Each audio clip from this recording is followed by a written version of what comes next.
Hello students, आज हम बात करेंगे एनसेड्स की। ठीक है। NSAIDs means non steroidal anti inflammatory drugs. ठीक है। Non steroidal anti inflammatory drugs, ये इसकी फुल फॉर्म हो गई। ठीक है। अब फुल फॉर्म से ही समझेंगे, इसमें कोई स्टेरॉइड्स नहीं है। ठीक है, स्टेरॉइड्स नहीं है, एंटी इन्फ्लेमेटरी एक्शन दिखा रही है जो ड्रग, उसे हम क्या कहेंगे? Non steroidal anti inflammatory drugs. ठीक है। अब इनको और क्या कहते हैं? या तो खाली एंटी इन्फ्लेमेटरी ड्रग्स कहेंगे, एंटी पायरेटिक्स भी नहीं कहा जाता है, एनाल्जेसिक्स भी नहीं कहा जाता है, या फिर हम इन्हें सामान्य भाषा में बोलते हैं पेन किलर्स। ठीक है। अब एनाल्जेसिक्स भी दो तरह के होते हैं, एक होते हैं ओपियोइड एनाल्जेसिक्स, एक होते हैं नॉन ओपियोइड एनाल्जेसिक। ठीक है। अब जो नॉन ओपियोइड एनाल्जेसिक्स होते हैं, इनको कहते हैं एस्पिरिन लाइक ड्रग्स। क्या बोलते हैं? Aspirin like drugs. Aspirin like बोलने का मतलब है जो बाकी ड्रग्स होंगी उनका स्ट्रक्चर भी एस्पिरिन से मिलता जुलता होगा। ठीक है। जब हम नॉन ओपियोइड या एनसेड्स का क्लासिफिकेशन देखते हैं, जो पहली ड्रग आती है वो पढ़ते हैं हम एस्पिरिन। ठीक है। तो ऐसे ही ओपियोइड जो है इनको बोला जाता है मॉर्फिन लाइक। क्या बोला जाता है? मॉर्फिन लाइक बोला जाता है। ठीक है, ओपियोइड्स को मॉर्फिन लाइक बोलने का मतलब है, अब देखो एक वर्ड आता है प्रोटोटाइप ड्रग। प्रोटोटाइप ड्रग, तो ये वो ड्रग होती हैं जिनके नाम से पूरा ग्रुप ऑफ ड्रग्स जाना जाता है। तो एस्पिरिन भी क्या है? एक प्रोटोटाइप ड्रग है। मॉर्फिन भी क्या है? एक प्रोटोटाइप ड्रग है। तो जितने भी नॉन ओपियोइड्स हैं वो एस्पिरिन लाइक ड्रग्स कहलाते हैं, इसलिए aspirin is a prototype drug. फिर से सुनेंगे मैंने क्या बोला? प्रोटोटाइप ड्रग वो होती हैं जिन ड्रग के नाम से पूरा ग्रुप जाना जाता है, ग्रुप ऑफ ड्रग्स जाना जाता है, तो उन्हें प्रोटोटाइप ड्रग्स कहा जाता है। ठीक है। तो ऐसे ही एस्पिरिन है। एनसेड्स का जो क्लासिफिकेशन हम पढ़ते हैं, तो बाकी जो ड्रग्स होती हैं उनको कहा जाता है एस्पिरिन लाइक ड्रग्स। ठीक है। तो एस्पिरिन क्या है? एक प्रोटोटाइप ड्रग है, क्योंकि एस्पिरिन के नाम से ही बाकी का ग्रुप जाना जा रहा है। ठीक है। चलो नेक्स्ट आते हैं। अब डेफिनेशन की बात आती है इसकी। ठीक है। तो डेफिनेशन क्या कहती है? ये क्या है? Non steroidal anti inflammatory drugs हैं जिन्हें हम एनसेड्स बोल रहे हैं। ठीक है, डेफिनेशन है। And anti pyretic, pyrexia means होता है फीवर। पायरेक्सिया मीन्स क्या होता है? फीवर। अब एंटीपायरेटिक यानी फीवर को रिड्यूस करने के काम आ रही है। एनाल्जेसिक्स हो गए, are a class of drug that have analgesic, antipyretic and anti inflammatory actions हैं इनके। ठीक है। देखो एस्पिरिन लाइक मैंने बताया था, opioids and non opioids are also known as aspirin like drugs. अब देखो क्या लिखा है, they are more commonly employed and many are over the counter. Over the counter को बोला जाता है ओटीसी मेडिसिन या फिर नॉन प्रेस्क्रिप्शन ड्रग। दो टाइप की ड्रग्स होती है, एक होती है prescription drug and non prescription drugs. तो जो मोस्ट कॉमनली एनसेड्स होते हैं, NSAIDs are OTC medicine.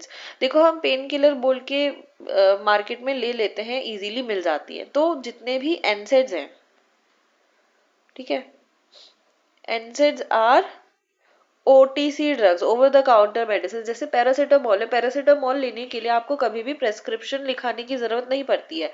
But यही अगर हम ओपियोइड्स की बात करें, तो कोई भी ओपियोइड, मॉर्फिन हो गया, ठीक है, डाइएसिटाइल मॉर्फिन हो गया, ये चीजें आपको, आप सीधे जाएंगे मेडिकल वाले के पास, आपको नहीं देगा वो। क्यों? क्योंकि ये ओटीसी ड्रग्स नहीं है। ठीक है।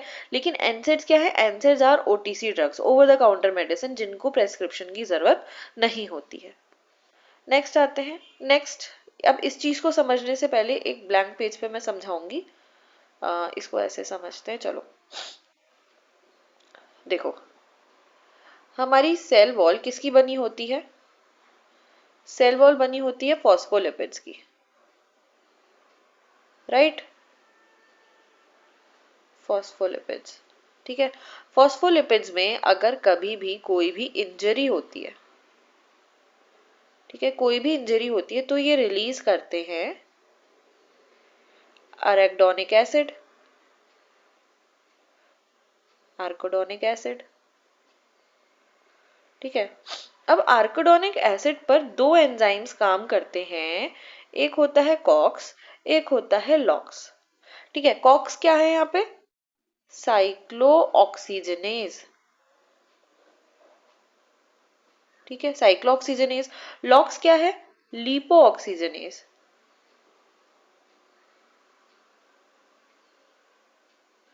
ठीक है, लिपोऑक्सीजनेज। अब साइक्लोऑक्सीजनेज की प्रेजेंस में जो ये आर्किडोनिक एसिड बना था, ये कन्वर्ट हो जाता है किसमें? ये बनाता है प्रोस्टाग्लैंडिन्स, पीजीज, यानी प्रोस्टाग्लैंडिन्स। ठीक है, और लॉक्स की प्रेजेंस में बनाता है एलटी। एलटी क्या है? Leukotrienes, leukotrienes. ठीक है, ल्यूकोट्राइन्स बनाता है।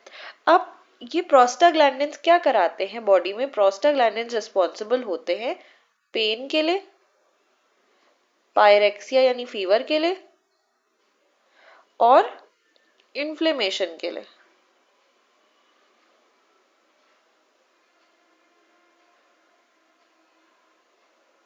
ठीक है, मैंने क्या कहा? कभी भी सेल वॉल में कोई भी इंजरी होती है तो फॉस्फोलिपिड्स जो होते हैं वो रिलीज करते हैं आर्किडोनिक एसिड को। ठीक है, आर्किडोनिक एसिड रिलीज हुआ, ये जाता है, इस पे काम करते हैं कॉक्स और लॉक्स, दो तरह के एंजाइम्स हैं। ठीक है, कॉक्स और लॉक्स की प्रेजेंस में आर्किडोनिक एसिड कन्वर्ट होता है, कॉक्स की प्रेजेंस में प्रोस्टाग्लैंडिन्स में, लॉक्स की प्रेजेंस में ल्यूकोट्राइन्स में। प्रोस्टाग्लैंडिन्स रिस्पॉन्सिबल होते हैं पेन के लिए, पायरेक्सिया के लिए और इन्फ्लेमेशन के लिए।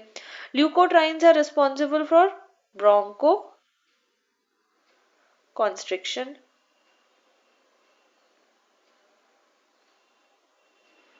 ठीक है, ब्रोंको कॉन्स्ट्रिक्शन के लिए रिस्पॉन्सिबल होते हैं।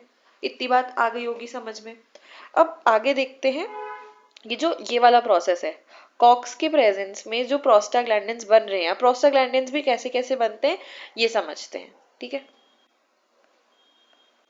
तो देखो, मैंने बताया था arachidonic acid is converting into prostaglandins in the presence of cyclooxygenase। ठीक है, अब प्रोस्टाग्लैंडिन्स बनते हैं PGG2, फिर बनता है PGH2, ये प्रोस्टाग्लैंडिन्स के टाइप्स हैं। ठीक है, PGH2 से बनते हैं तीन आइसोमर्स, सबसे पहले PGD2, PGE2 और PGF2 अल्फा। ठीक है, PGF2 अल्फा। अब एक एंजाइम आता है थ्रोम्बोक्सेन सिंथेटेज। थ्रोम्बोक्सेन सिंथेटेज की प्रेजेंस में बनता है प्रोस्टाग्लैंडिन TXA2, जिसे हम कहते हैं थ्रोम्बोक्सेन। क्या कहते हैं हम? थ्रोम्बोक्सेन कहते हैं। और एक होता है प्रोस्टासाइक्लिन सिंथेटेज एंजाइम, उसकी प्रेजेंस में, प्रोस्टासाइक्लिन सिंथेटेज एंजाइम की प्रेजेंस में PGI2 बनता है, जो कि क्या होता है? प्रोस्टासाइक्लिन। देखो फिर से सुनोगे, और इधर ल्यूकोट्राइन वाली प्रोसेस, ये हम जब एस्थमा पढ़ेंगे, एंटी एस्थमेटिक्स पढ़ेंगे, तब दोबारा से समझेंगे इस बात को। तो मैंने क्या बोला? मैंने बोला आर्किडोनिक एसिड कन्वर्ट हो रहा था प्रोस्टाग्लैंडिन्स में, कॉक्स की प्रेजेंस में, साइक्लोऑक्सीजनेज की प्रेजेंस में। अब प्रोस्टाग्लैंडिन्स कैसे कैसे बनते हैं? पहले PGG2 बनता है, फिर PGH2 बनता है, 2 है, हाँ, PGH2 बनता है। ठीक है, ये सब प्रोस्टाग्लैंडिन्स बन रहे हैं। ठीक है, तो GH से याद कर लेंगे, गर्ल्स हॉस्टल, सब कहानी यहीं से स्टार्ट होती है। ठीक है, तो G, फिर H2, फिर PGD2, E2, F2। देखो DEF, GH ऊपर आ गया है, DEF याद रख लेंगे। ठीक है, D2, E2, F2 अल्फा। फिर थ्रोम्बोक्सिन सिंथेटेज की प्रेजेंस में TXA2 यानी थ्रोम्बोक्सिन बनता है, और प्रोस्टासाइक्लिन सिंथेटेज की प्रेजेंस में PGI2 बनता है, दैट इज प्रोस्टासाइक्लिन। अब ये जो थ्रोम्बोक्सिन होता है ना, ये रिस्पॉन्सिबल होता है, थ्रोम्बोक्सिन, किसके लिए? प्लेटलेट एग्रीग्रेशन के लिए। किसके लिए रिस्पॉन्सिबल होता है? प्लेटलेट एग्रीग्रेशन के लिए। और ये जो प्रोस्टासाइक्लिन होता है ये इनहिबिट करता है, इनहिबिट या स्टॉप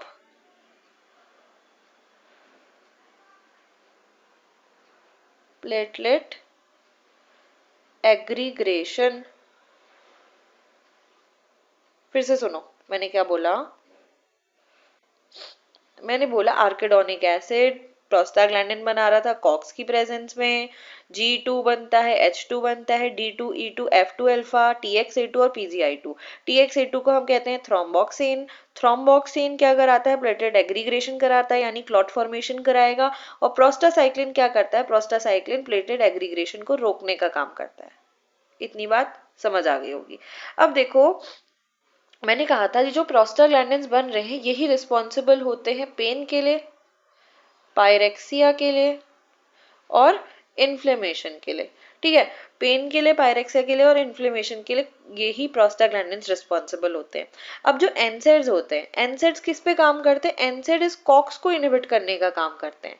ठीक है, इसलिए एनसेड्स को बोला जाता है कॉक्स इनहिबिटर्स। क्या बोला जाता है? COX inhibitors. ठीक है, तो जो ये एनसेड्स होते हैं इस कॉक्स को रोक देते हैं। तो क्या पेन होगा? नहीं। क्या पायरेक्सिया होगा? फीवर आएगा? नहीं। क्या इन्फ्लेमेशन होगा? नहीं।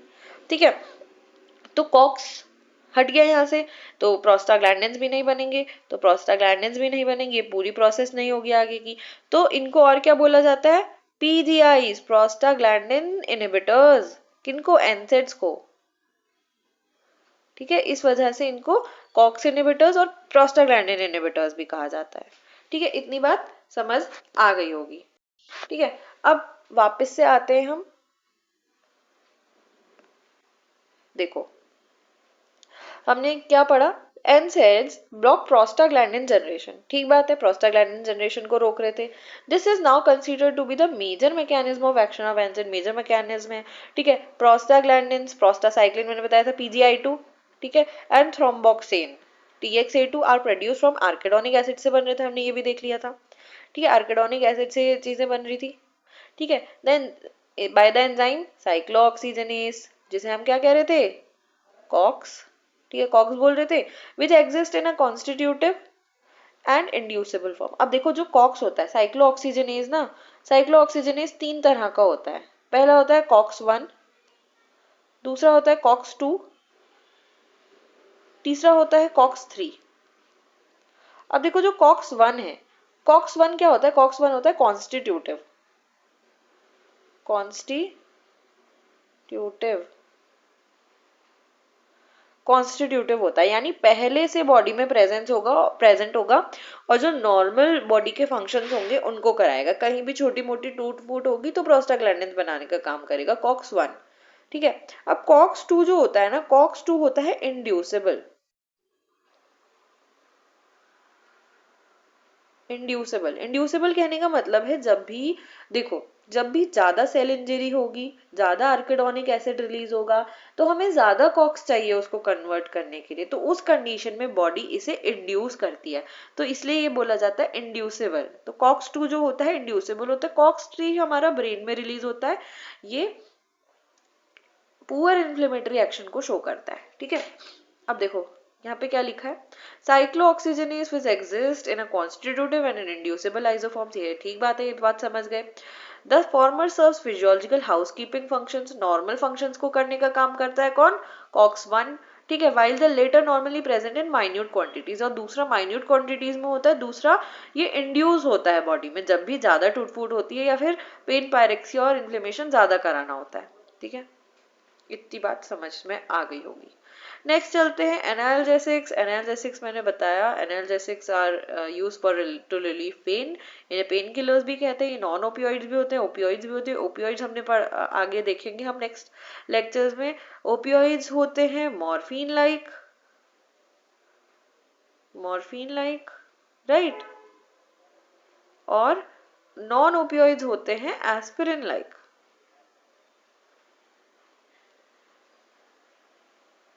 ठीक, इतनी बात आगे होगी। फिर headache, muscle, neuropathic, trauma, fracture, किसी भी तरह का पेन हो उसमें ये यूज किए जाते हैं, एक्सेप्ट विसरल पेन या फिर पोस्ट ट्रॉमा पेन या पोस्ट ऑपरेटिव पेन। उसमें क्या यूज करे जाते हैं, उसमें हम देते हैं ओपियोइड एनाल्जेसिक्स। ठीक है, नेक्स्ट आगे चलते हैं। देखो ये वही बात लिखी है जो मैंने अभी बार बार बताई। क्या बताई, मेम्ब्रेन फॉस्फोलिपिड बनाता है arachidonic acid, arachidonic acid COX की प्रेजेंस, हाइड्रोक्सीजनेस की प्रेजेंस बनाता है prostaglandins, G2H2E2D2F2 alpha TXA2 PGI2। ठीक है, इतनी बात समझ में हमारे आ गई थी। फिर हमने देखा था लिपोऑक्सीजनेस बन रहा था, लिपोऑक्सीजनेस क्या करा रहा था, ब्रोंको कॉन्स्ट्रिक्शन करा रहा था। ठीक है, ब्रोंको कॉन्स्ट्रिक्शन करा रहा था। नेक्स्ट आते हैं, ये भी वही चीज बताई गई है। अब देखो इफेक्ट्स ऑफ प्रोस्टाग्लैंडिन्स लिखा है यहाँ पे। प्रोस्टाग्लैंडिन्स का काम क्या होता है, अब हमने देखा कि जो एनसेड्स हैं, एनसेड्स क्या करा रहे हैं, एनसेड्स करा रहे हैं प्रोस्टाग्लैंडिन इनहिबिशन कराने का काम कर रहे हैं। तो अब हमें पता होना चाहिए कि प्रोस्टाग्लैंडिन करते क्या हैं, तो उनके इनहिबिशन से क्या इफेक्ट आएगा, तभी तो जान पाएंगे कि प्रोस्टाग्लैंडिन नॉर्मल पता होना चाहिए, तभी तो हम पैथोलॉजी पे जाएंगे। पहले इसीलिए फिजियोलॉजी पढ़ाई जाती है ताकि हम पैथोलॉजी समझ पाए। ठीक है, तो देखो प्रोस्टाग्लैंडिन्स क्या क्या काम करते हैं, जितने भी बॉडी में कॉन्ट्रैक्शंस होते हैं। पहले तो हमने तीन वर्क देख लिए थे, पेन, इन्फ्लेमेशन और पायरेक्सिया, ये हम देख चुके थे प्रोस्टाग्लैंडिन्स का। ठीक है, अगला क्या है, ये जितने भी हमारी बॉडी में कॉन्ट्रैक्शंस होते हैं ना, ये प्रोस्टाग्लैंडिन्स कराता है। तो ये क्या कराते हैं, यूटेराइन कॉन्ट्रैक्शन कराते हैं, यूटरस में कॉन्ट्रैक्शन। ठीक है, जब भी देखो जो हमारी यूटरस की लाइनिंग होती है यानी एंडोमेट्रियम, जब पूरी तरह बन जाती है और इसको शेड ऑफ होना होता है, ठीक है, ब्लीडिंग फेज के टाइम पे जब इसको शेड ऑफ होना है, तो यूट्रस क्या करता है, कॉन्ट्रैक्ट करता है ताकि ये प्रोडक्ट बाहर निकल पाए। ठीक है, तो ये कॉन्ट्रैक्शन कौन कराते हैं, प्रोस्टाग्लैंडिन्स कराते हैं। ठीक है, डिस्मेनोरिया, डिस्मेनोरिया, अब देखो कॉन्ट्रैक्शंस होते हैं जिनकी वजह से पेन होता है, उसे क्या कहते हैं, डिस्मेनोरिया कहते हैं, यानी पेन ड्यूरिंग मेंसेस। ठीक है, डिस्मेनोरिया कराता है। लेबर पेन, अब देखो लेबर के टाइम पे भी अंदर क्या है, फीटस है, फीटस को भी बाहर निकालना है, तो उसके लिए भी क्या करता है, यूट्रस कॉन्ट्रैक्ट करता है जिससे ये बाहर आ सके। ठीक है, तो वो भी क्या है, लेबर पेन भी किस वजह से होता है, प्रोस्टाग्लैंडिन्स की वजह से होते हैं। ठीक है, एमटीपी, अब देखो एमटीपी एक किट आती है, एमटीपी किट आती है जिसमें क्या होता है, 5 टैबलेट्स होती हैं। वैसे तो 2 तरह की टैबलेट्स होती है लेकिन होती 5 हैं। ये 4 जो टैबलेट्स होती हैं ये होती है मीजोप्रोस्टॉल, मीजोप्रोस्टॉल, और ये जो एक टैबलेट होती है ये होती है मेफीप्रेस्टोन, मेफीप्रेस्टोन। ठीक है, मेफीप्रेस्टोन और मीजोप्रोस्टॉल। ठीक है, मेफीप्रेस्टोन क्या होती है, मेफीप्रेस्टोन जो होती है वो होती है एंटी प्रोजेस्टिन, एंटी प्रोजेस्टिन। ठीक है, और मीजोप्रोस्टॉल जो होती है वो होती है प्रोस्टाग्लैंडिन्स। अब देखो ये काम कैसे करती है, जब हमें किसी का MTP medical termination of pregnancy कराना होता है, अगर हम पिल्स के थ्रू करा रहे हैं, ठीक है, तो पिल्स के थ्रू क्या होता है, सबसे पहले दी जाती है मेफीप्रेस्टोन। क्या दी जाती है, मेफीप्रेस्टोन। तो ये एंटी प्रोजेस्टेरॉन, अब हम सबको पता है जो प्रोजेस्टेरॉन होता है that is pregnancy maintaining hormone. ठीक है, प्रोजेस्टेरॉन क्या है, प्रेगनेंसी मेंटेनिंग हार्मोन है। अब हम एंटी प्रोजेस्टेरॉन देंगे तो क्या होगा, फीटस की डेथ हो जाएगी अंदर। अब फीटस अंदर मर गया, ठीक है, मर गया, अब उसे बाहर भी तो निकालना है, तो बाहर निकालने के लिए फिर हमें क्या चाहिए, फिर हमें कॉन्ट्रैक्शंस चाहिए। अब कॉन्ट्रैक्शन कौन करा रहा था भैया, प्रोस्टाग्लैंडिन्स करा रहे थे, तो प्रोस्टाग्लैंडिन्स देंगे हम बाहर से, तो प्रोस्टाग्लैंडिन्स के फॉर्म में हम मीजोप्रोस्टॉल देते हैं जिसकी वजह से कॉन्ट्रैक्शंस होते हैं, और जो प्रोडक्ट होता है जिसकी डेथ हो चुकी होती है, जो अंदर फीटस होता है जिसकी डेथ हो चुकी होती है, वो बाहर निकल जाता है हैवी ब्लीडिंग के फॉर्म में। ठीक है, तो ये ऐसे काम करती है। ठीक है, अब लेकिन ये जो मेडिसिन होती हैं ये आपको खुद से नहीं देनी है, कभी भी प्रेस्क्राइब नहीं करनी है किसी को, ये यहाँ पे पढ़ के यहीं पे छोड़ देनी है। ठीक है, जब आप अच्छी प्रैक्टिस करने लग जाओगे, जब आपको पूरी अच्छी तरह से ज्ञान हो जाएगा, ठीक है, तब आप इसको सजेस्ट करेंगे, नहीं तो फंस सकते हो, तुम्हारा ही बुरा होगा, ठीक है, अगर ऐसे सजेस्ट करते हो बिना पढ़े। जब तक आप अच्छे से प्रैक्टिस नहीं कर लेते तब तक आपको ये किसी को सजेस्ट नहीं करनी है, ठीक है। अगला आता है सर्वाइकल राइपनिंग। तो सर्विक्स क्या होता है, सॉफ्ट होता है। जब भी बेबी डिलीवर होने वाला होता है तो सर्विक्स सॉफ्ट होता है, सर्विक्स की राइपनिंग होती है। तो ये भी कौन कराता है, प्रोस्टाग्लैंडिन्स कराते हैं। अगला है एक्शन साइटोप्रोटेक्टिव। अब साइटोप्रोटेक्टिव एक्शन का क्या मतलब है, तो साइटोप्रोटेक्टिव एक्शन को समझाने के लिए मैं थोड़ा इरेज कर देती हूँ।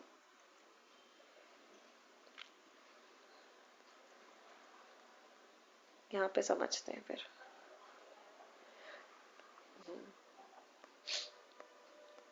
तो देखो, ये हमारा स्टमक है।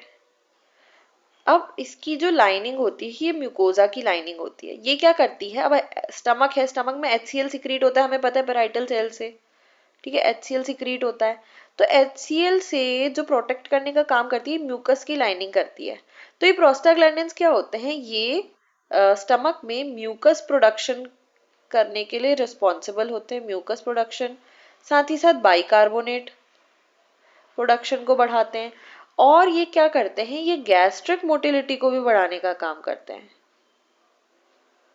कौन, प्रोस्टाग्लैंडिन्स, ठीक है, गैस्ट्रिक मोटिलिटी को भी बढ़ाने का काम करते हैं।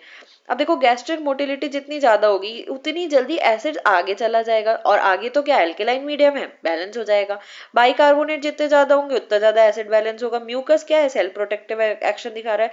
तो प्रोस्टाग्लैंडिन्स अल्टीमेटली क्या कर रहे हैं, साइटो प्रोटेक्टिव एक्शन दिखा रहे हैं, ठीक है। कई बार क्या होता है, हम एनसेड्स देते हैं, प्रोस्टाग्लैंडिन इनहिबिट हो जाता है, तो ना म्यूकस आता है, ना बाइकार्बोनेट आते हैं, ना गैस्ट्रिक मोटिलिटी आती है, बल्कि एसिड सिक्रीशन बढ़ जाता है। तो उस कंडीशन में क्या होता है, पैप्टिक अल्सर होने के चांसेस बढ़ जाते हैं। क्या होता है, पैप्टिक अल्सर होने के चांसेस बढ़ जाते हैं। इसलिए जब भी एनसेड्स दी जाती है तो एनसेड्स के साथ हमेशा एक PPI या H2 ब्लॉकर ऐड किया जाता है। क्यों, अब देखो जो HCl बनता है ना, HCl रिलीज होता है पेराइटल सेल से ऐसे, H पॉजिटिव और Cl नेगेटिव, ठीक है, Cl नेगेटिव। तो ये दोनों मिलके क्या बनाते हैं, HCl एसिड बनाते हैं। अब हम क्या करते हैं, PPI यानी प्रोटॉन पंप इनहिबिटर।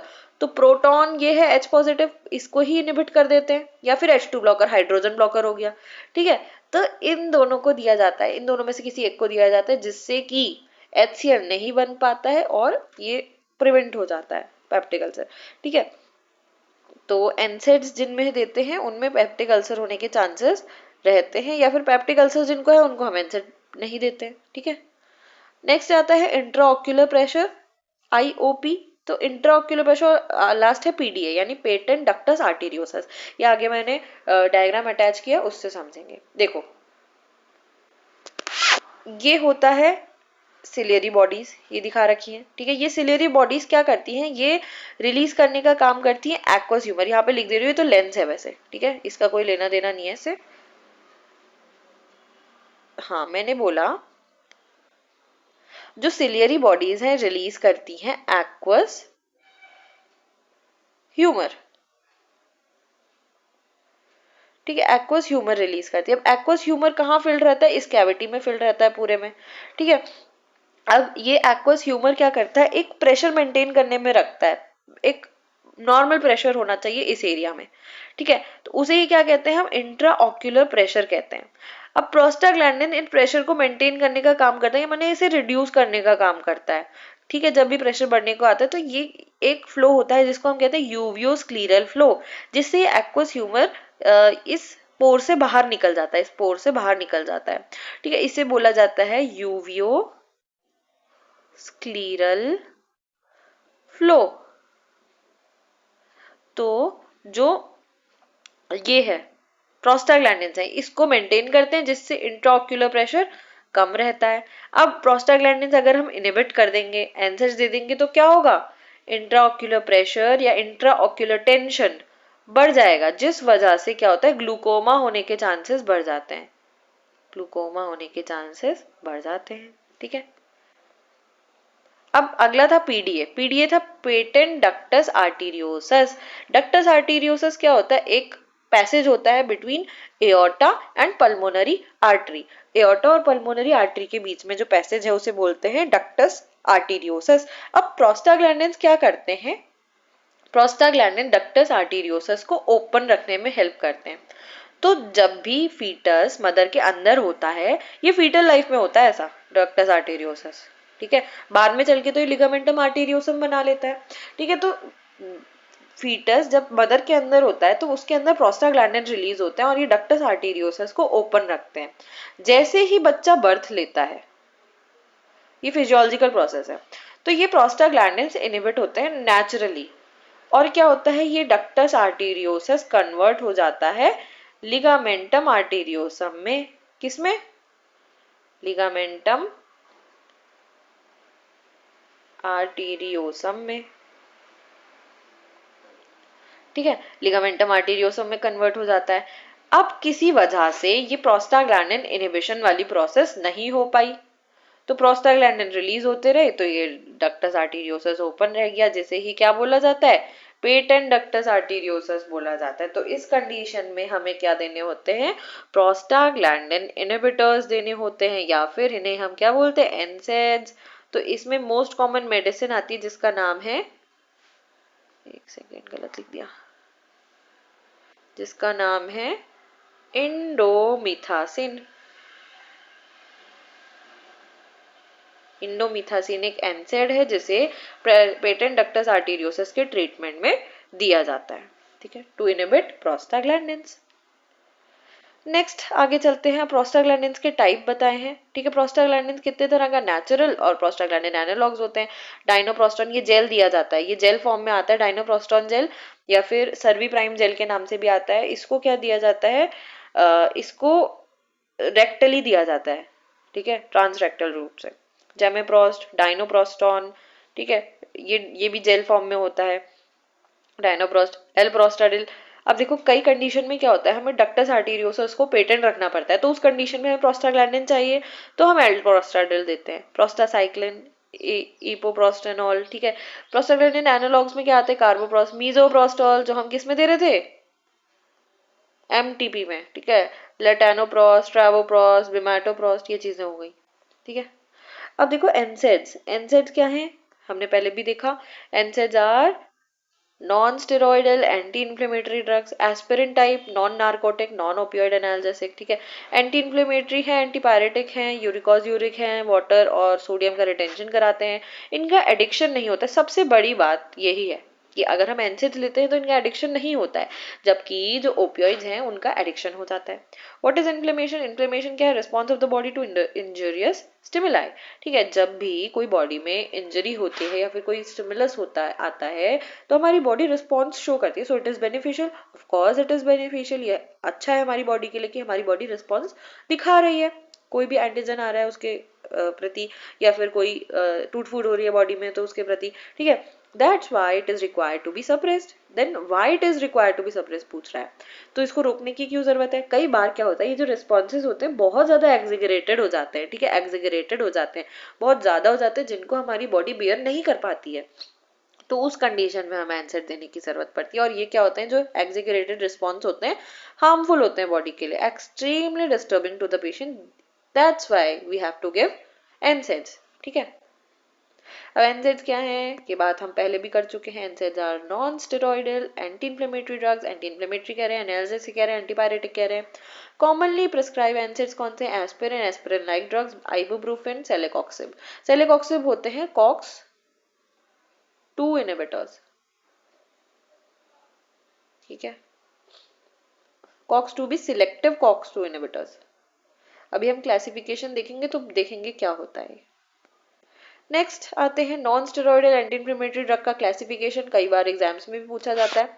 तो सबसे पहले आता है नॉन सिलेक्टिव कॉक्स इनहिबिटर्स। अब नॉन सिलेक्टिव कहने का क्या मतलब है, हमारे पास है कॉक्स 1, कॉक्स 2, कॉक्स 3, तो ये किसी के लिए बायस्ड नहीं है, ये दोनों को इनहिबिट करेगा, कॉक्स 1 को भी करेगा, 2 को भी करेगा, 3 को भी करेगा, सबको इनहिबिट करने का काम करेगा। कौन, नॉन सिलेक्टिव, ये पार्शियलिटी नहीं कर रहा है, ठीक है, ऐसे याद रख लो। तो इसमें एस्पिरिन याद रखना है, आइबुप्रोफेन, नेप्रोक्सेन याद रखना है, मेफेनेमिक एसिड किसमें दे रहे थे, ये देते हैं, ये हम देते हैं मेफेनेमिक एसिड, मेफ्टल स्पास, सारी लड़कियां मैक्सिमम खाए रहती हैं इसे, कभी ना कभी तो खाया होता है मेफ्टल स्पास, ठीक है। मेफ्टिल स्पास क्या होती है? ये पेन किलर ही होती है, ये यूज करते हैं हम डिस्मेनोरिया में,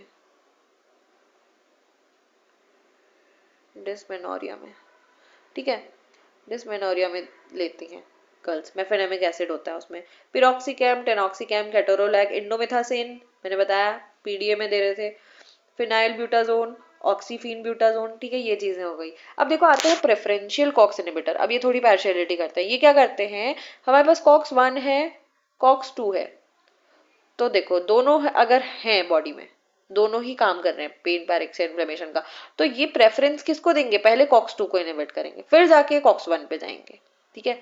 इनहिबिट तो दोनों को करते हैं, लेकिन प्रेफरेंस देंगे हाँ ये कॉक्स 2 को। तो इसमें क्या आते हैं? नाइमेसोलाइड, डाइक्लोफेनेक, एसिक्लोफेनेक, मिलॉक्सिकैम, इटोडोलैक, ठीक है। अब आता है सिलेक्टिव कॉक्स 2 इनहिबिटर। ये तो कंप्लीटली ही पार्शियल है, ये सिर्फ कॉक्स 2 को इनहिबिट करते हैं, कॉक्स 1 को रहने देते हैं, सेलेकॉक्सिब, टोरिकॉक्सिब, पेरिकॉक्सिब, ठीक है। अब अगले आते हैं analgesic antipyretic with poor anti inflammatory action. अब इनका क्या पुअर एंटी इन्फ्लेमेटरी एक्शन है, ठीक है। ये एनाल्जेसिक पेन किलर का अच्छा काम करेंगे, एंटी फीवर अच्छा काम करेंगे, एंटीपायरेटिक अच्छा काम करेंगे, फीवर को कम करने का अच्छा काम करेंगे, लेकिन एंटी इन्फ्लेमेटरी एक्शन पुअर दिखाते हैं। तो इसमें क्या आता है? पैरासिटामोल। ये क्या करते हैं? ये कॉक्स 3 इनहिबिटर्स होते हैं, ठीक है। कॉक्स 3 को इनहिबिट करने का काम करते हैं। क्यों? क्योंकि कॉक्स 3 क्या करा रहा था? पुअर इन्फ्लेमेटरी रिस्पॉन्स दिखा रहा था। तो और इसीलिए क्या होता है, जो पैरासिटामोल है, पैरासिटामोल इज द सेफेस्ट एनसेड, ठीक है, सेफेस्ट एनसेड है। कौन? पैरासिटामोल, ठीक है। नेफोपैम की याद रख लेना बस, ज्यादा कुछ नहीं याद करना है।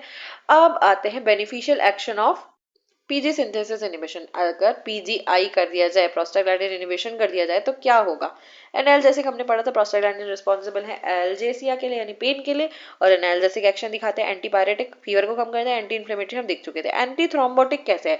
अब मैंने बताया था जब प्रोस्टाग्लैंडिन सिंथेसिस होती है तो एक आइटम बनता है, दैट इज TXA2।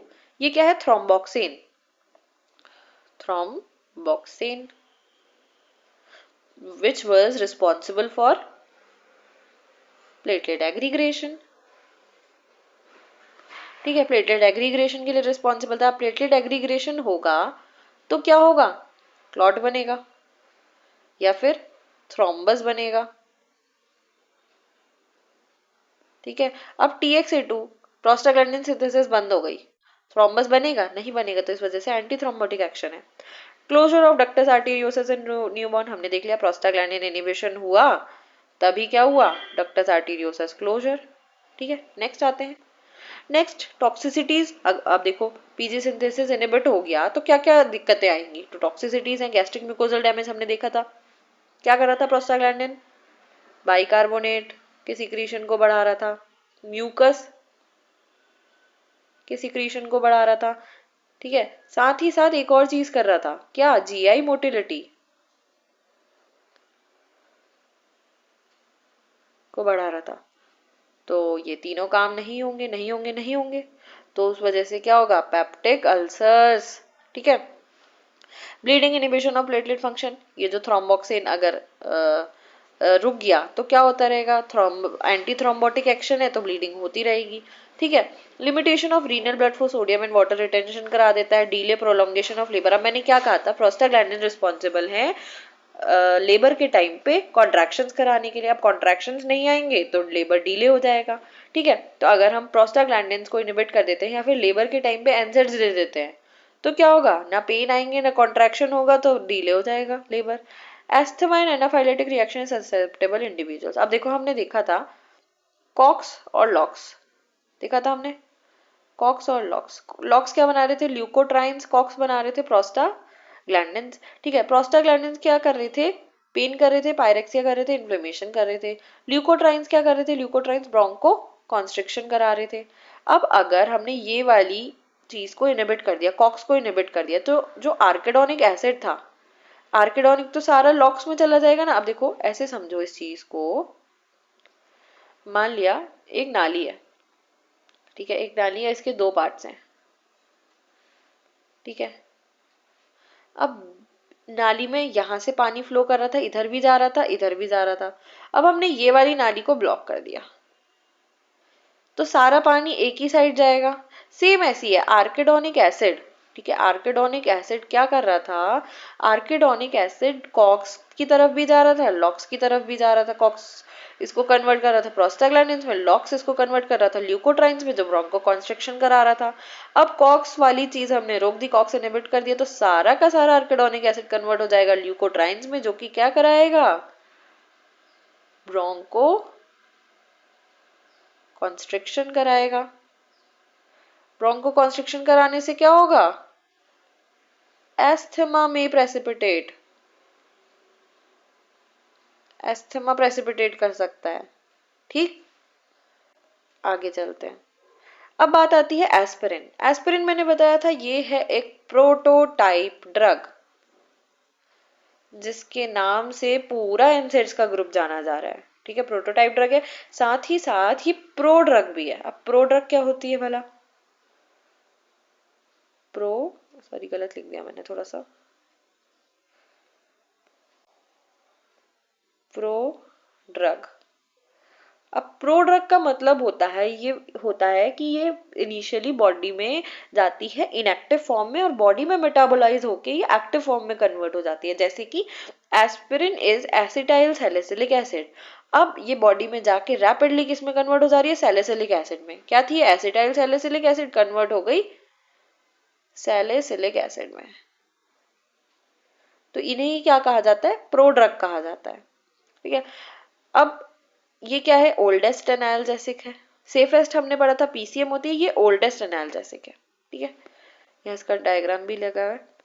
अब देखो एस्पिरिन के एक्शंस क्या है, ये क्या करती है, एनाल्जेसिक प्रॉपर्टी दिखाती है, एंटीपायरेटिक एंटी इन्फ्लेमेटरी एक्शंस दिखाती है। ठीक है, क्या दिखाती है, मैंने बताया था जितने भी एनसेड्स हैं, all NSAIDs are responsible for analgesic action. ठीक है, एनाल्जेसिक माने पेन रिलीव करने का काम करेंगे। एंटीपायरेटिक, एंटीपायरेटिक मीन्स क्या करेंगे, एंटीपायरेटिक होता है फीवर को रिड्यूस करने का काम करेंगे, राइट। अगला है एंटी इन्फ्लेमेटरी एक्शन। तो इन्फ्लेमेशन के जो साइंस होते हैं, इन्फ्लेमेशन के 5 साइंस होते हैं, रूबर, ट्यूमर, कैलर, डॉलर और फंक्शन लॉस। ठीक है, इनका काम करेंगे। अब जीआईटी पे क्या इफेक्ट करता है, तो जीआईटी पे ये क्या कर रहा है, मैंने बताया था जितने भी एनसेड्स हैं ये क्या करते हैं, पेप्टिक अल्सर फॉर्मेशन कराते हैं। ठीक है, क्यों, क्योंकि ये इनहिबिट कर रहे हैं प्रोस्टाग्लैंडिन्स को, जिससे कि एसिड सिक्रीशन बढ़ जा रहा है। ठीक है, तो पेप्टिक अल्सर कराएंगे। ब्लड पर क्या इफेक्ट डालता है, अब देखो एस्पिरिन की ना 2 तरह से इफेक्ट होते हैं। एस्पिरिन को अगर हम देते हैं लो डोज में, ठीक है, तो ये कराता है TXA2 का इनहिबिशन। TXA2 का इनहिबिशन कराया। अब TXA2 का इनहिबिशन, TXA2 क्या करा रहा था, प्लेटलेट एग्रीग्रेशन या करा रहा था, एंटी थ्रोम्बोटिक एक्शन दिखाएगा यानी है। तो प्लेटलेट एग्रीग्रेशन नहीं होगा तो थ्रोम्बस नहीं बनेगा, यानी प्लेटलेट एग्रीग्रेशन नहीं होगा, तो anti thrombotic, anti thrombotic action दिखाता है कौन, एस्पिरिन, अगर लो डोज में दिया जाता है। वहीं इसको अगर हाई डोज में देते हैं तो हाई डोज में ये क्या करता है, TXA2 को तो इनहिबिट करता ही करता है, साथ ही साथ PGI2 को भी कर देता है। तो पहले तो PGI2 था, PGI2 क्या कर रहा था, प्लेटलेट एग्रीग्रेशन को रोक रहा था। अब PGI2 भी नहीं है जो प्लेटलेट एग्रीग्रेशन को रोक रहा है, तो क्या होता है इस कंडीशन में, हाई डोज में जब भी एस्पिरिन यूज करना होता है ये एंटी थ्रोम्बोटिक एक्शन नहीं दिखाता है, बल्कि इसको यूज करते हैं हम एनाल्जेसिक के फॉर्म में।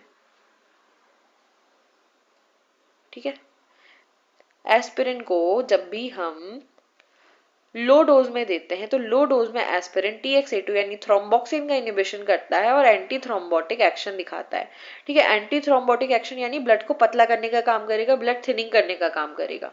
ठीक है, एस्पिरिन को ही अगर हाई डोज में दिया जाता है तो ये TXA2 और PGI2 दोनों का इनिबिशन करता है और एनाल्जेसिक प्रॉपर्टी दिखाता है। ठीक है, एंटी थ्रोम्बोटिक एक्शन नहीं दिखाता है।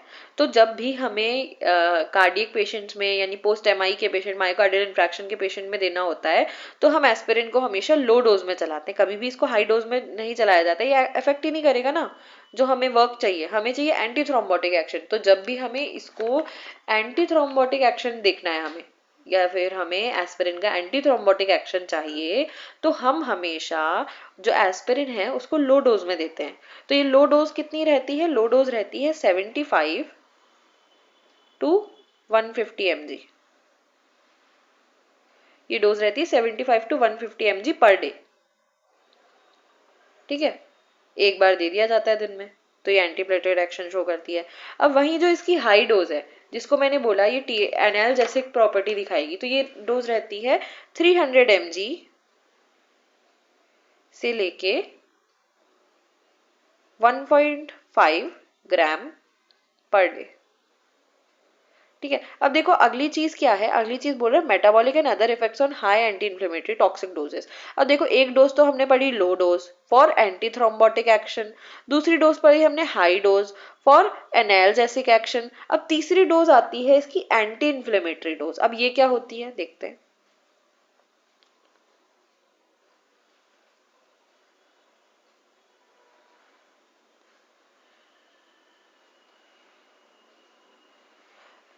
अब देखो हमने देखा था एक डोज दिखा रही थी एंटी थ्रोम्बोटिक एक्शन, दूसरी डोज दिखा रही थी एनाल्जेसिक एक्शन, अगली है एंटी इन्फ्लेमेटरी डोज। तो ये जो डोज होती है ना, एंटी इन्फ्लेमेटरी डोज होती है 3 to 6 ग्राम। जब भी इन्फ्लेमेशन कम करना होता है तो इस डोज को देते हैं, वैसे ही प्रैक्टिकली नहीं है। ठीक है, प्रैक्टिकली हमारे पास और भी ड्रग्स हैं एंटी इन्फ्लेमेटरी, उनको देंगे हम। तो ये क्या है, ये एक बुकिश चीज है कि पेपर्स में जो लिखी हुई है कि 3 to 6 ग्राम दिया जाता है। ठीक है, प्रैक्टिकली इसे यूज नहीं किया जाता है। अब ये क्या है, एंटी इन्फ्लेमेटरी डोज है। अब कई बार क्या देखा जाता है, ये जो डोज होती है ना, ये इसके कुछ साइड इफेक्ट्स होते हैं। ये क्या करती है, ये बीजीएल यानी ब्लड ग्लूकोज लेवल को डिक्रीज कर देती है, ब्लड ग्लूकोज लेवल को डिक्रीज करेगी, हाइपोग्लाइसीमिया हो सकता है, कार्डियक आउटपुट को बढ़ाने का काम करती है। ये इसके साइड इफेक्ट्स हैं। ठीक है, ये हमने चीज पढ़ ली, pharmacological action of aspirin. Next आते हैं इसकी फार्माकोकाइनेटिक्स क्या है। अब ये क्या होती है, ये जो ड्रग है ये स्टमक से और स्मॉल इंटेस्टाइन से एब्जॉर्ब होती है। अब देखो माइक्रोफाइनिंग वाली बात कही गई है। अब देखो एब्जॉर्प्शन का जो रेट होता है ना, absorption is inversely proportional to size of particle. ठीक है, तो जितना कम साइज होगा उतना ही ज्यादा एब्जॉर्प्शन होगा, या फिर अगर हमें ज्यादा एब्जॉर्प्शन कराना है तो हमें उतना ही कम साइज करना पड़ेगा। इसीलिए इस ड्रग की माइक्रोफाइनिंग की जाती है। आपने देखा भी होगा टीवी में ऐड आता था, उसमें गिलास लेते थे, उसमें डिस्पिरिन को डालते थे और डिस्पिरिन घुल जाती थी पूरे पानी में। ठीक है, फिर इसको इंसान पी लेता था। ठीक है, वैसे ही माइक्रोफाइनिंग वाली चीज है। तो हमें जब भी ड्रग देनी होती है एस्पिरिन, इसका तुरंत एक्शन चाहिए, जल्दी एक्शन चाहिए, क्विक एक्शन चाहिए, तो हम इसकी माइक्रोफाइनिंग कर देते हैं। राइट, अब कुछ एडवर्स इफेक्ट है एस्पिरिन के। ठीक है, तो देखो नोजिया वॉमिटिंग, कोई भी ड्रग में आपको एडवर्स इफेक्ट बोलने हो तो आप नोजिया वॉमिटिंग लिख सकते हैं, एक्सेप्ट एंटी एमेटिक ड्रग्स। ठीक है, अगला आते हैं एपिगैस्ट्रिक डिस्ट्रेस हो सकता है। तो जो हमारा एपिगैस्ट्रिक रीजन होता है उसमें पेन हो जाता है। क्यों? क्योंकि वही चीज मैंने बताई, ये गैस्ट्रिक म्यूकोजा को डैमेज करने का काम करती है, HCl। ठीक है, हाइपर सेंसिटिविटी हो सकती है, रैशेज आ सकते हैं, अर्टिकेरिया हो सकता है, डिजीनेस हो सकता है। ठीक है, टिनिटस हो सकता है, कान में झन झन की आवाज, वर्टिगो, चक्कर आ सकते हैं, reversible impairment of here and vision. जब तक एस्पिरिन लेते रहोगे कई बार क्या होता है, हियरिंग और विजन में दिक्कत आ जाती है, यानी सुनने में देखने में दिक्कत। एस्पिरिन छोड़ेंगे तो ठीक हो जाएगी, रिवर्सिबल है ये। ठीक है, रेयस सिंड्रोम। अब रेयस सिंड्रोम क्या होता है, कई बार कुछ बच्चे होते हैं जिनमें वायरल इन्फेक्शन होता है, जैसे कि मान लिया हमने वेरिसेला या चिकन पॉक्स है। ठीक है, किसी बच्चे में चिकन पॉक्स था, अब उसमें हमने क्या करा, एस्पिरिन दे दी। तो एस्पिरिन क्या कराती है, एस्पिरिन लिवर के फंक्शन को, मतलब लिवर डैमेज करने का काम करती है। क्या करती है, लिवर डैमेज करने का काम करती है। अब लिवर किसका साइट है, liver is the major site for conversion of ammonia into urea. ठीक है, लिवर ही साइट है मेन। तो ये कन्वर्जन नहीं हो पाता है, अमोनिया बढ़ जाएगा बॉडी में, अमोनिया बढ़ जाएगा। अब अमोनिया बढ़ने से क्या होगा, ये क्रॉस कर जाता है ब्लड ब्रेन बैरियर को। किसको क्रॉस कर जाता है, ब्लड ब्रेन बैरियर को, और जिसकी वजह से क्या होता है, ये कराता है हिपैटिक एनसेफेलोपैथी,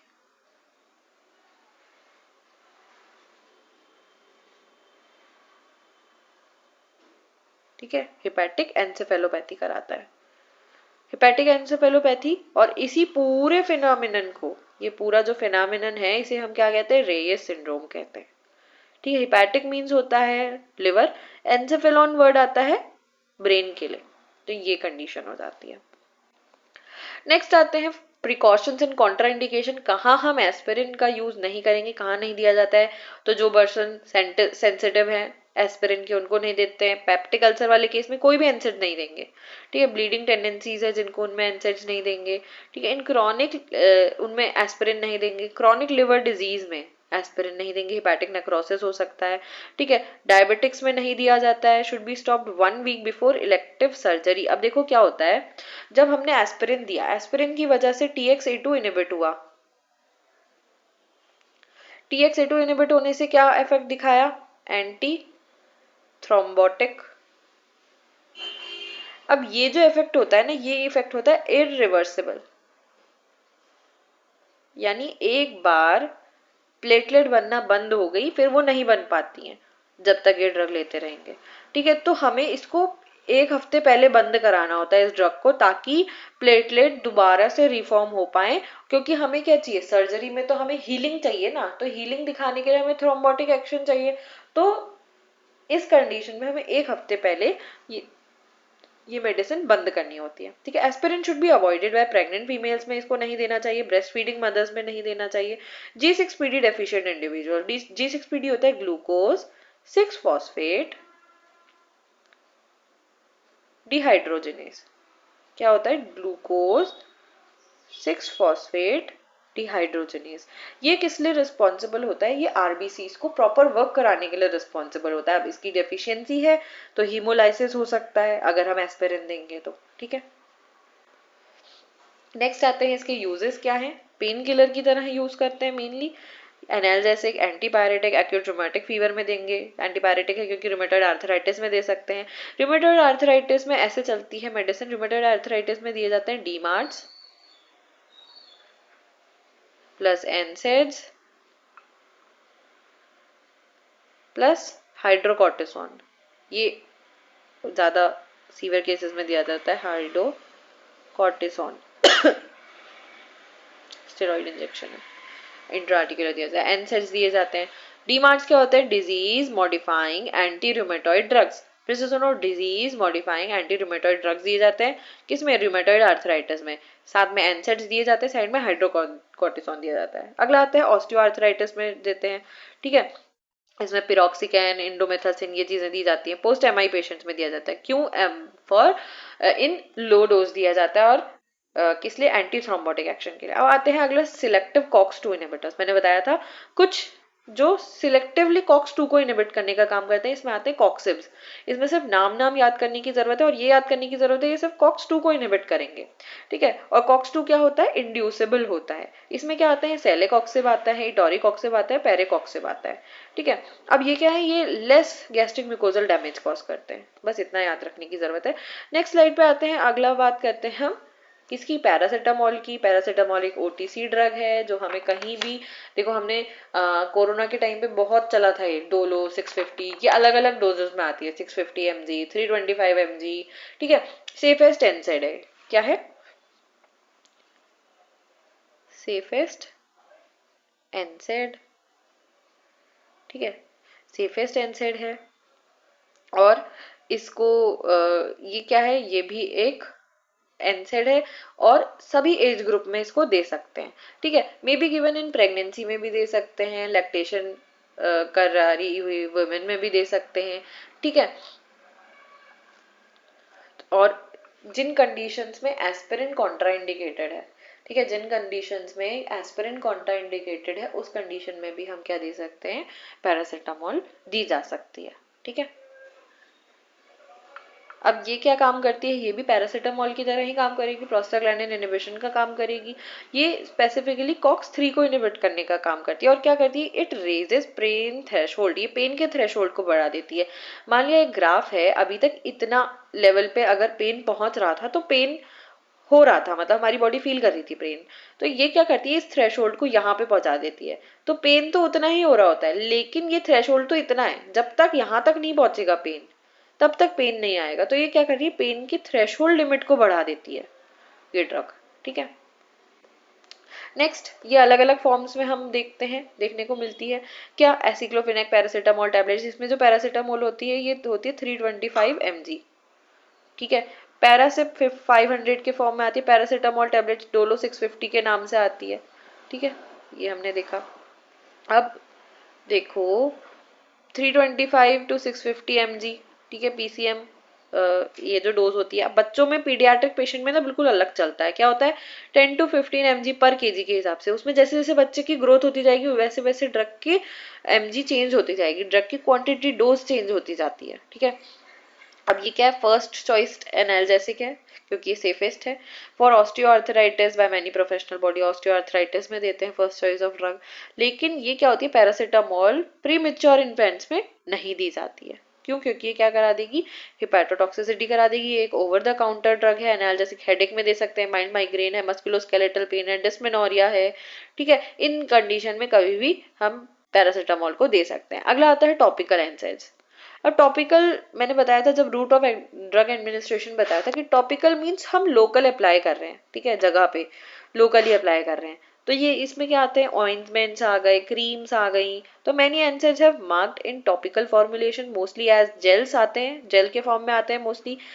ये क्या करते हैं, इनको अप्लाई किया जाता है ओवर पेनफुल मसल्स या फिर जॉइंट्स के ऊपर सीधे अप्लाई कर दिया जाता है। कई बार ऑस्टियोआर्थराइटिस में स्प्रेन्स आ जाता है, स्पोर्ट्स इंजरीज होती हैं जो मेनली, उनमें दिया जाता है।